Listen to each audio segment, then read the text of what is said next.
Hello student, welcome back to my channel Curious Brain Physics. My name is Pratik Rajput and I am your physics teacher. तो last lecture में हमने देखा था triangle law of vector addition. तो आज हम देखने वाले हैं उसकी पॉसिबल कंडीशन, यानी आज हम देखने वाले हैं कि ए वेक्टर प्लस बी वेक्टर से जो रिजल्टेंट निकलेगा आर वेक्टर, उसका फिगर किस तरह से बनेगा, फॉर्मूला क्या होगा, रिजल्टेंट वेक्टर के मैग्नीट्यूड का फॉर्मूला किस तरह से आप लिख सकते हो। इसके साथ हम देखेंगे A vector minus B vector, यानी एडिशन और सब्ट्रैक्शन हम दोनों देखने वाले हैं आज। A vector plus B vector, sorry minus A vector plus B vector और minus A vector minus B vector.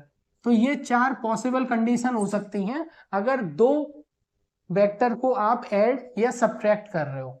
या तो दोनों पॉजिटिव होंगे या दोनों नेगेटिव होंगे, या इनमें से एक पॉजिटिव एक नेगेटिव या एक नेगेटिव दूसरा पॉजिटिव।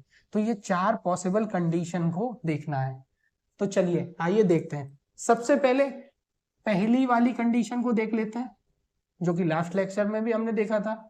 आपने ए वेक्टर को लिखा, आपने बी वेक्टर को लिखा, ये ए हो गया, ये आपका बी वेक्टर हो गया। मैंने आपसे बोला था रिजल्टेंट को लिखने में कोई आपको कंफ्यूजन ना हो, उसके लिए स्टार्टिंग में आप इसकी नेमिंग कर लीजिए। मैंने इसको x नेम किया, इसको y, इसको z। अब मुझे रिजल्टेंट वेक्टर लिखना है, तो आप पहले लिखिए ये वाला जो लाइन है, आप इसको यहाँ वापस से लिख लीजिए। A vector plus B vector is equal to resultant vector आएगा। तो मैंने बताया था आपको किस तरह से लिखते हैं। ए वेक्टर यानी इसका टेल, उसके बाद इसका हेड जो कि y, तो एक्स वाई हो गया A vector, plus sine B vector क्या हो गया y, यानी टेल पहले उसके बाद हेड, तो ये हो गया y और ये हो गया z इसका हेड। तो जो रिजल्टेंट वेक्टर आएगा वो कैसे आप निकालते हो मैंने आपको बताया था। आप इस तरह से एरो बना लीजिए समझने के लिए। तो ये हो गया एक्स जेड वेक्टर, और ये जो आपका आएगा x पर होगा इसका टेल और z पर होगा इसका हेड। ये रिजल्टेंट वेक्टर आपको निकल आएगा। तो x पर हो गया इसका टेल पॉइंट और z पर हो गया इसका हेड पॉइंट। तो ये रिप्रेजेंट करने का तरीका हो गया a vector plus b vector. अब इसको हमने रेफरेंस माना, ये a हो गया, ये b वेक्टर हो गया, और इस तरह से इसको लिखते हैं। और ये लिखने का तरीका हो गया a vector plus b vector. Orientation किस तरह से रहेगा, इस तरह एरो जाएगा या इस तरह से एरो जाएगा, वो डिसाइड करते हैं इस, ये जो आपने लाइन लिखा है ये डिसाइड करेगा कि एरो इस तरफ जाने वाला है या इस तरफ जाने वाला है। चलिए आइए देखते हैं, और जो पॉसिबल कंडीशन है उसमें आपको समझ में आएगा ये लिखने का क्या फायदा है। ये जो हमने नेमिंग किया है टेल और हेड का, जो नेमिंग आपने किया हुआ है, इसका क्या फायदा आपको मिलेगा अब देखते हैं। ए वेक्टर माइनस बी वेक्टर, मैंने आपको टाइप्स ऑफ वेक्टर में पढ़ाया था कि नेगेटिव वेक्टर को किस तरह से लिखते हैं। तो ए वेक्टर आप, ये अपना रेफरेंस हो गया, A vector plus B vector वाला रेफरेंस हो गया। अब हम देखते हैं दूसरा कंडीशन। तो ए वेक्टर को आपने एज इट इज लिखा, बी वेक्टर को मैंने आपको बताया था जहां टेल पॉइंट होता है, अगर ये वेक्टर बी वेक्टर ये है तो जस्ट इसको आप रिवर्ट कर दीजिए, आपका बी वेक्टर हो गया ये माइनस बी वेक्टर। तो बी वेक्टर आपके पास ये था, आपको जस्ट इसको रिवर्ट करना है। आपने जैसे ही इसको रिवर्ट किया आपका बी वेक्टर हो गया ये आ गया आपका माइनस बी वेक्टर, ये आ गया ए वेक्टर। अब कंफ्यूजन कि एरो जो रिजल्टेंट का रहेगा वो इस तरह से रहेगा या इस तरह से रहने वाला है। तो कंफ्यूज नहीं होना, मैंने आपको ट्रिक बताया है कि आप इनकी जो टेल और हेड है इनकी नेमिंग कर लीजिए, आपको इजीली पता चल जाएगा क्या होने वाला है। तो ठीक है, फिर से हम एक्स वाई और जेड ये नेमिंग कर लेते हैं। तो आपको निकालना है ए वेक्टर माइनस बी वेक्टर। तो पहले आप ए वेक्टर ये लिख लीजिए, A vector minus B vector, जो कि आपको देगा रिजल्टेंट वेक्टर। चलिए पहले ए वेक्टर लिखते हैं। ए वेक्टर है आपका टेल पॉइंट x और हेड पॉइंट y, तो x और y ये हो गया आपका a, फिर माइनस का साइन लगाइए, फिर y और उसके बाद z। ये b वेक्टर को लिखने का तरीका हो गया y और z। चलिए और रिजल्टेंट को लिखने के लिए आपको बस ये एरो करना है। तो ये आ गया आपका, आपके पास एक्स जेड, ये हो गया रिजल्टेंट वेक्टर। तो आपने देखा अब आ गया एक्स जेड, यानी एक्स पर रहने वाला है टेल और जेड पर होगा इसका हेड। तो ड्रॉ करते हैं ये वाली कंडीशन। चलिए, ये हो गया आपका एक्स जेड, एक्स पर टेल और जेड पर इसका हेड, तो एरो रहने वाला ये। तो ये अब हो गया आपका रिजल्टेंट वेक्टर। तो ये तरीका हो गया A vector minus B vector को। चलिए, इस वीडियो को पॉज कीजिए और ये दो कंडीशन, ये दो पॉसिबल कंडीशन आप अपने से ट्राई कीजिए कि आप लिख पाते हो या नहीं। अगर लिख पाते हो तो आप बहुत अच्छे से इसको समझ चुके हो, आप इजीली कर सकते हो। और अगर कोई कंफ्यूजन है तो आप वीडियो को वापस से देखिए। चलिए, तो ये वाली भी कंडीशन देखते हैं। अब लेना है अपने को ए वेक्टर प्लस बी वेक्टर। तो जो पॉजिटिव है, आप ए वेक्टर जो आपको गिवन है आप इसको यहां से उठाइए और जस्ट रिवर्ट कर दीजिए। आप इसको उठाइए, जस्ट आपको रिवर्ट करना है। तो ये पॉइंट पर मैंने ए वेक्टर लिया हुआ था, इसको जस्ट उठाया, यहां से रिवर्ट करा, ये अपने पास हो गया माइनस ए वेक्टर। अब आपको लेना है बी वेक्टर। बी वेक्टर, अब ये तीसरा केस समझना चाहते हैं कि इसका फिगर किस तरह से बनने वाला है। अब बी वेक्टर लेना है और साथ ही साथ ये भी याद रखना है कि आप ट्राइंगल ऑफ वेक्टर एडिशन ये पढ़ रहे हो, तो इसका ओरिएंटेशन होता है हेड टू टेल या टेल टू हेड। तो आपको ओरिएंटेशन यही रखना है, आपको ये गलती नहीं करना कि आपको बी लिखना है अब तो बी आपने यहां से बना दिया। अगर आपने बी को एज इट इज रखा, आप यहाँ इसी पॉइंट पर रहकर आप बी को वापस से अटैच कर देते हो, तो ये आप देख रहे हो टेल टू टेल मीट हो गया। तो ये तो parallelogram law of vector addition बन गया, ना कि triangle law of vector addition. Triangle law of vector addition कहता है हेड टू टेल ओरिएंटेशन होना चाहिए या टेल टू हेड होना चाहिए।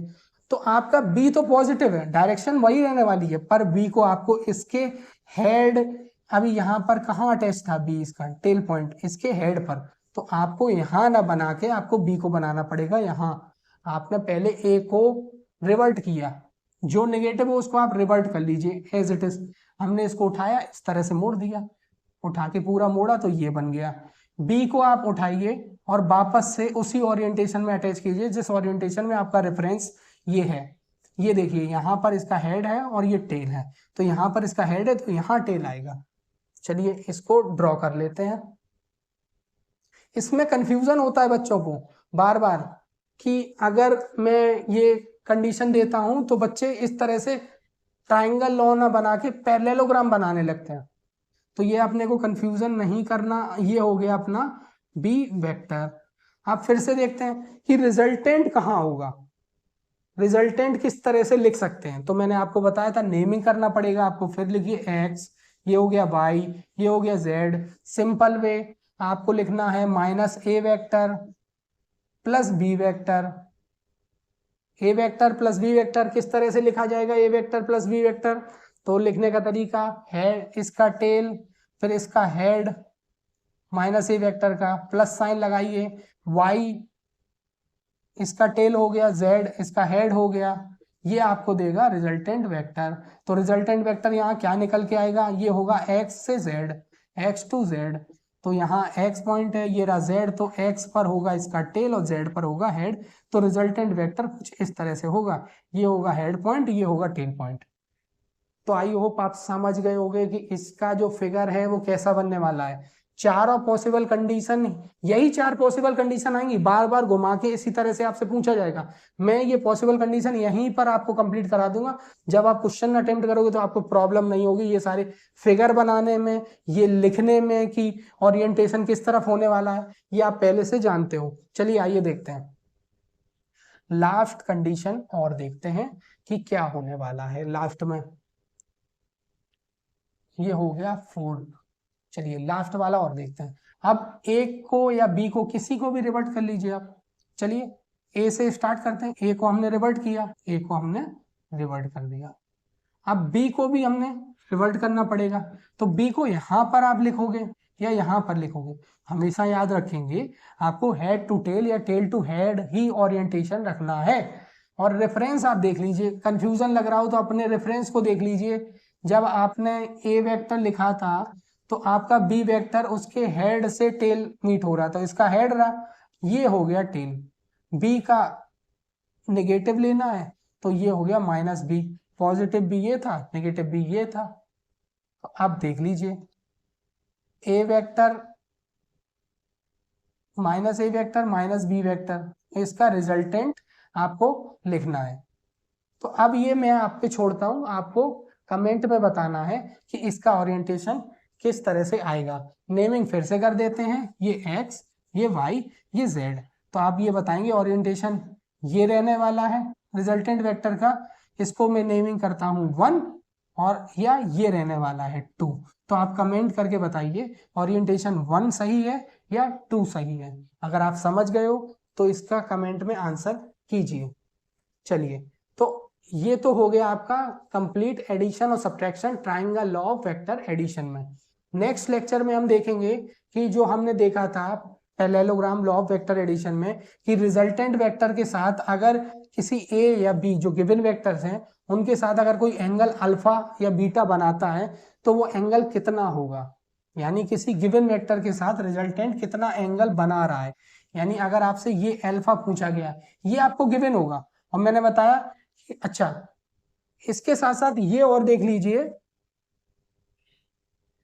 ये रिजल्टेंट का मैग्नीट्यूड लिखने का जो फॉर्मूला है वही रहने वाला है जो मैंने पैरेललोग्राम में आपको समझाया था। दोनों पॉजिटिव हो या दोनों नेगेटिव हो, यानी फर्स्ट कंडीशन और फोर्थ कंडीशन के लिए रिजल्टेंट के मैग्नीट्यूड का जो फॉर्मूला रहने वाला है वो रहने वाला है A square plus B square plus 2ab cos theta. और थीटा आपको यहाँ जो थीटा गिवन होगा वो थीटा नहीं लेना है, आपको इसको एक्सटेंड करते हुए जब आप ये थीटा बनाते हो आपको वो थीटा लेना है। यानी अगर आपको यहाँ थीटा गिवन है तो आप इस फॉर्मूले में थीटा जो रखोगे वो होगा 180 माइनस, इसको थीटा डैश लिख देते हैं, 180 माइनस थीटा डैश आपको ये वाला थीटा देगा। ये तो तरीका हो गया इस फॉर्मूले में थीटा कौन सा रखना है उसका।